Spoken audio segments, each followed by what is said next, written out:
Summer வந்தாச்சு. What's your plan for this holiday? எங்க கிட்ட விட்டுருங்க, நாங்க பாத்துக்கிறோம்.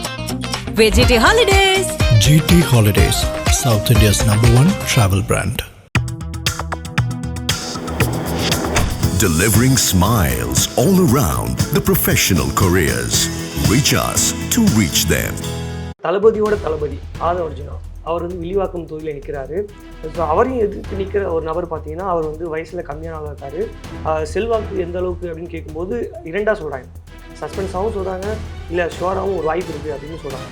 ஸோ அப்படிங்கும்போது ஆதவ அர்ஜுனாவுக்கு எதிராக நிறுத்தப்பட்ட அவர் பேர் கார்த்திக் மோகன் நினைக்கிறேன். ஸோ அவருக்கு டஃப் கொடுப்பாரா? இல்லை, கார்த்திக் மோகனை பொறுத்த வரைக்கும் பழைய அண்ணாநகரில் சிட்டிங் எம்எல்ஏ MK மோகனுடைய பையன். ரெண்டாவது ஒரு பெரிய ஃபேமிலி, பணக்கார ஃபேமிலியை சேர்ந்தவர். அவர் அண்ணாநகர் தொகுதியில் அவர் நிற்கிறதாக வேலை செஞ்சுட்டு இருந்தார். ஆதவ அர்ஜுனா அங்கே போட்ட பிறகு ஆதவ அர்ஜுனா தெரியும், மிகப்பெரிய ஒரு செல்வந்தர். அவர் ஒரு பெரிய டஃப் கொடுப்பார் அந்த பகுதியில். அப்படிங்கிறதுனால பண ரீதியாக ஆதவ அர்ஜுனாவுக்கும் வில்லிவாக்கத்துக்கும் சம்மந்தம் கிடையாது.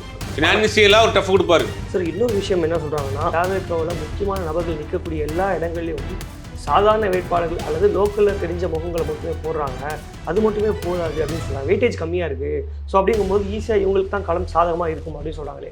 யாருக்கு சாதகமாக இருக்குது? டிவிக்கு தான் சாதகமாக இருக்குன்னு சொல்கிறாங்க.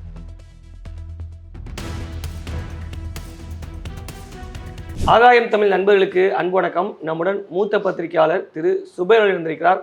வணக்கம் சார். வணக்கம். தளபதியோட தளபதி ஆதவ அர்ஜுனா அவர் வந்து வில்லிவாக்கம் தொகுதியில் நிற்கிறாரு. ஸோ அவரையும் எதிர்த்து நிற்கிற ஒரு நபர் பார்த்தீங்கன்னா அவர் வந்து வயசில் கம்மியானவங்க இருக்காரு. செல்வாக்கு எந்த அளவுக்கு அப்படின்னு கேட்கும்போது இரண்டாக சொல்கிறாங்க. சஸ்பென்ஸாகவும் சொல்கிறாங்க, இல்லை ஷுவராகவும் ஒரு வாய்ப்பு இருக்குது அப்படின்னு சொல்கிறாங்க. ஸோ அப்படிங்கும்போது ஆதவ அர்ஜுனாவுக்கு எதிராக நிறுத்தப்பட்ட அவர் பேர் கார்த்திக் மோகன் நினைக்கிறேன். ஸோ அவருக்கு டஃப் கொடுப்பாரா? இல்லை, கார்த்திக் மோகனை பொறுத்த வரைக்கும் பழைய அண்ணாநகரில் சிட்டிங் எம்எல்ஏ MK மோகனுடைய பையன். ரெண்டாவது ஒரு பெரிய ஃபேமிலி, பணக்கார ஃபேமிலியை சேர்ந்தவர். அவர் அண்ணாநகர் தொகுதியில் அவர் நிற்கிறதாக வேலை செஞ்சுட்டு இருந்தார். ஆதவ அர்ஜுனா அங்கே போட்ட பிறகு ஆதவ அர்ஜுனா தெரியும், ஒரு மிகப்பெரிய ஒரு செல்வந்தர்.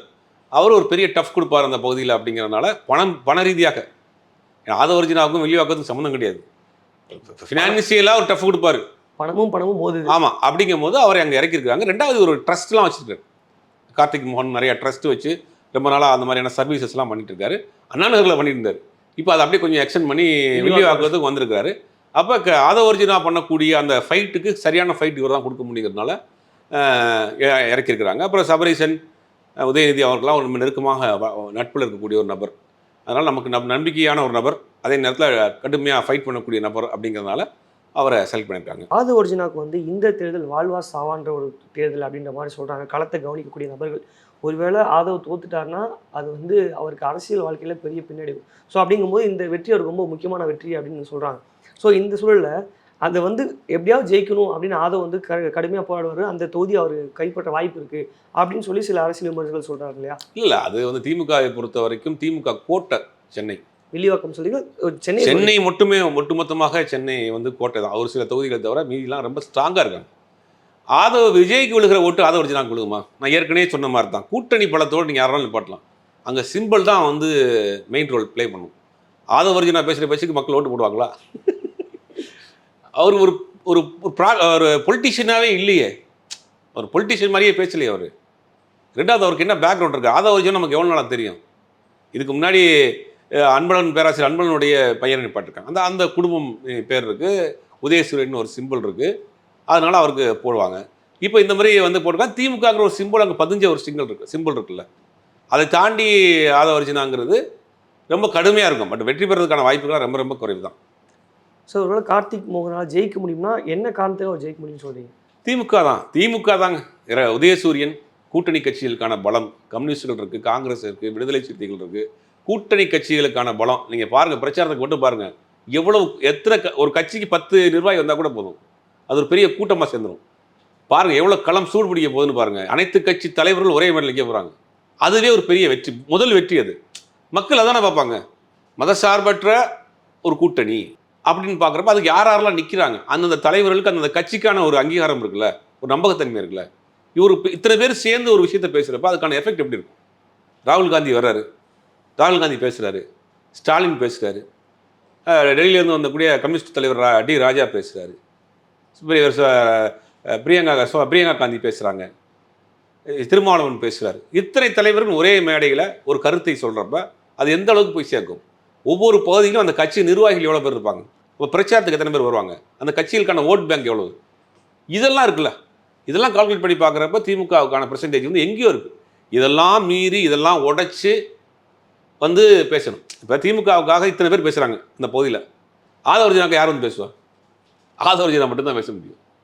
ஆல்ரெடி இந்த கட்சியில் இருக்கக்கூடிய அந்த ஓட் பேங்க் இது வந்து எல்லா இடத்துலையும் அப்ளை ஆகும். விஜய்க்கு விட்டுருங்க, விஜய் கணக்கு விட்டுருங்க. விஜய் தனியாக இண்டிவிஜுவல் மாஸ் அவருக்கு டஃப் கொடுப்பாருங்கல்ல.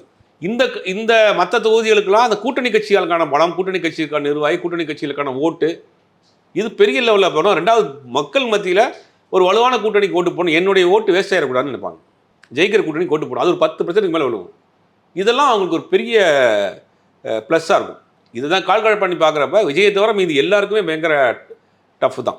களத்தை கவனிக்கக்கூடிய நபர்கள் சொல்கிறாங்க திமுக வந்து ஓவர் கான்ஃபிடென்ட்டாக இருக்குது, இந்த ஓவர் கான்ஃபிடென்ட் வந்து திமுகவுக்கு பெரிய நெகட்டிவாக மாறப்போகுது, ஸோ அதுதான் வந்து சர்ப்ரைஸாவோ இல்லை எமர்ஜிங் ஃபேக்டரோ மாறப்போகுது அப்படின்னு சொல்கிறாங்க இல்லையா? என்ன சொன்னாங்க, திமுக பயந்துருச்சுன்னு சொல்கிறான் ஒரு குரூப்பு, அதனால இத்தனை கட்சி கூப்பிட்டுக்கிட்டாங்க. கான்ஃபிடண்ட்டாக இருக்கிறவங்க எதுக்கு இத்தனை கட்சி கூப்பிடணும் அப்படின்னு அந்த பக்கம் விட்டுறானுங்க. திமுக ஓவர் கான்ஃபிடண்ட்டாக தோக்க போதுன்றான். எது உண்மை? இது எதுவுமே உண்மை கிடையாது. அப்போ திமுகவுக்கான அந்த கட்சிகளுக்கான ஓட் பேங்கை பார்க்குறப்ப 42% மேலே எங்கேயும் எகிரி நிற்குது. அது ஈக்குவல் பண்ணுறதுக்கு வேறு எந்த கட்சியும் இல்லை. சரி, விஜய் கட்சிக்கான ரிப்போர்ட் எவ்வளோ வருது? அதிகபட்சமாக 20%. நம்மளும் 5% எக்ஸ்ட்ரா போடுவோம், 25%. 25% வாங்கி எப்படி ஜெயிப்பீங்க? சரி, திமுக கணக்கு அதிமுக கணக்கு சொல்கிறீங்க. அதிமுகவில் அவங்க எக்ஸ்ட்ரா தான் போடுறாங்க. எக்ஸ்ட்ரா போட்டாலுமே அதிமுக கணக்கு 30-32% தான் வருது. திமுக கூட கட்சியுடைய கணக்கு பார்க்குறப்ப 45% அவங்க சொன்னாலும் கூட அதில் 5% நம்ம கழிச்சிருக்குன்றேன். 40% இருக்குது. எப்படி இருந்தாலும் திமுக தானே வின்னு.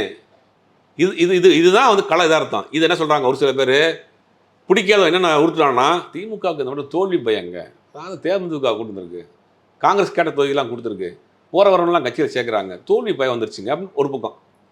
இன்னொரு பக்கம் என்ன ஓவர் கான்ஃபிடென்ட்டாக இருக்கீங்க, நீங்கள் தோக்க போகிறீங்க. இப்போ எது உண்மை? கள யதார்த்தம்ங்கிறது திமுகவுக்கு சாதகமாக இருக்கிறது. நேர்மையாக தேர்தல் நடந்தால் திமுக 180 தொகுதிகளுக்கு மேலே கண்டிப்பாக வெற்றி பெறும். தமிழ்நாட்டுக்கு பொறுத்த வரைக்கும் தமிழ்நாட்டு அரசியலுங்கிறது மதவாத எதிர்ப்பு அரசியல், மதவாத ஆதரவு அரசியல், 2 தான். விஜய் அந்த அரசியல் எதுவுமே எந்த அரசியலுமே பண்ணல. எப்படி ஒரு ஓட்டு போடுவாங்க? அப்போ அப்படிங்கும்போது திமுக கூட்டணி வலுவாக இருக்குது. அவர் ஆற்றாமையில் இந்த மாதிரியான விஷயங்களை கான்ஃபிடென்ட்டில் இருக்கிறாங்க, பயத்தில் இருக்கிறாங்கன்னு மாறி மாறி சொல்லிட்டு இருக்காங்க. அதாவது தவேகாவில் முக்கியமான நபர்கள் நிற்கக்கூடிய எல்லா இடங்கள்லையும் சாதாரண வேட்பாளர்கள் அல்லது லோக்கலில் தெரிஞ்ச முகங்களை மட்டுமே போடுறாங்க, அது மட்டுமே போதாது அப்படின்னு சொல்கிறாங்க. வெயிட்டேஜ் கம்மியாக இருக்குது, ஸோ அப்படிங்கும்போது ஈஸியாக இவங்களுக்கு தான் களம் சாதகமாக இருக்கும் அப்படின்னு சொல்கிறாங்களே. யாருக்கு சாதகமாக இருக்குது? டிவிக்கு தான் சாதகமாக இருக்குது அப்படின்னு சொல்கிறாங்க. ஏங்க, களத்தில் தெரியாத ஆட்களை எப்படி போட்டிருப்பீங்க? நிர்வாகிகள் யாருன்னே தெரியலையே. இப்போ அந்த நிர்வாகிகள்லாம் எத்தனை வருஷமாக அங்கே தெரியும் அந்த மக்களுக்கு? இப்போ தமிழ்நாட்டை பொறுத்த வரைக்கும் ஒரு பகுதி இருக்குன்னு வச்சுங்களேன், நீங்கள் இருக்கிற பகுதியை எடுத்துக்கோங்க, உங்கள் பகுதியை.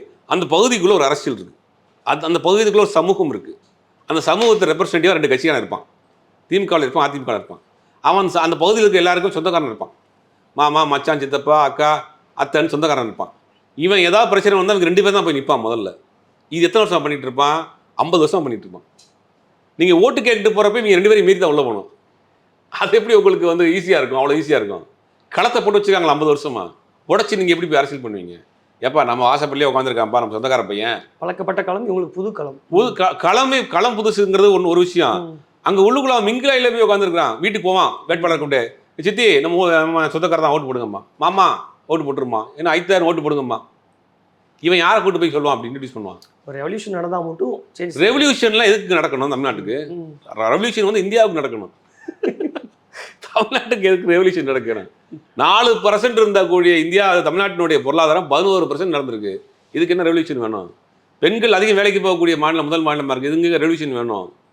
உயர்கல்வி படிக்கக்கூடிய பெண்கள் அதிகமாக இருக்கக்கூடிய மாநிலம் எங்கெங்க ரெவல்யூஷன் வேணும்? இல்லை, நான் ரெவல்யூஷன் மென்ஷன் பண்ணது தவேகாவுக்கு ஆதரவான ஒரு ரெவல்யூஷன் மாதிரி ஒன்று நடந்தால் மட்டும். திமுகவுக்கு எப்படி அப்போ நடந்ததோ அதே மாதிரி தவேகா. அதுக்கு 20 வருஷ உழைப்பு. திராவிட முன்னேற்ற கழகம்ங்கிறது 67 ஆட்சிக்கு அண்ணா வந்தாருன்னா அதுக்கு முன்னாடி 20 வருஷம் ஏகப்பட்ட போராட்டம், ஏகப்பட்ட சிறைச்சாலை, ஏகப்பட்ட வழக்குகள், ஏகப்பட்ட அடி உத, இந்திய எதிர்ப்பு போராட்டம், பெரிய ஒர்க்கு, பெரிய டிராவல். ஓடி வந்து அண்ணா இத்து போய் நொந்து போய் முதலமைச்சர் ஆனாரு. அதனால உடம்பு தாங்க முடியல அவரால். 2 வருஷம் தான் அண்ணா முதலமைச்சர் இருந்தார். ஏன் 2 வருஷம் முதலமைச்சர்னா அண்ணா அவ்வளோ ஸ்ட்ரகிள்.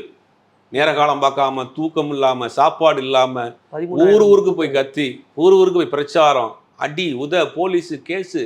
அவரால் முடியாத டயத்தில் தான் முதலமைச்சராரு. கேரியரின் உச்சத்தை விட்டுட்டு வந்த கேரியர் உச்சத்தை விட்டு வந்து நீங்கள் என்ன பண்ணீங்க?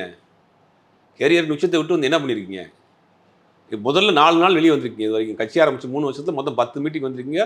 வந்ததுன்னு வெளியே 51 பேர் செத்து போயிட்டான். இதுதான் அவருடைய அரசியல் சாதனை. அண்ணாவுடைய சாதனை எங்கே இருக்குது? அவர் எழுத்தின் மூலியமாக மக்கள் மத்தியில் ஒரு கருத்தை போய் சொல்கிறார், பேச்சின் மூலியமாக சொல்கிறார். ஆளுமை மிக்க தம்பிகள் அண்ணா கூட இருந்த ஆட்கள் தெரியுமா அவங்களுக்கு? கலைஞர், பேராசிரியர் அன்பழகன், நாவலர் நெடியஞ்சலியன், K.A. மதியழகன், T.K. சீனிவாசன், எல்லாமே ஆளுமை மிக்க தலைவர்கள், தம்பிகள். ஆளுமை மிக்க தம்பிகளை உருவாக்கி வச்சிருந்தார். இங்கே யார் இருக்கா? லைலாமணி, ராஜ்மோகன். இந்த ஆளுமை மிக்க தம்பிகளை வச்சுட்டு இவர் எப்படி ஆட்சி அமைப்பார்? 67 திரும்பி வருது, 77 திரும்பி வருதுன்னா 67க்கு முன்னாடி இருந்த முதல்ல வரலாறு போய் படிச்சுட்டு வாங்க. கேமராமேன் விஜய் ஃபேன் அவனும் சிரிக்கிறான். ஆமாம், அந்த ஆளுமை மிக்க தம்பி இல்லை, விஜய் தம்பியில் இவர் ஒருத்தன் தம்பி தான். உங்களுடைய கருத்துக்களை எங்களோட பயந்து மிக்க நன்றி. சம்மர் வந்தாச்சு. What's your plan for this holiday? எங்க கிட்ட விட்டுருங்க, நாங்க பாத்துக்கிறோம். வெஜிடி holidays. GT Holidays, South India's #1 travel brand. Delivering smiles all around the professional careers. Reach us to reach them.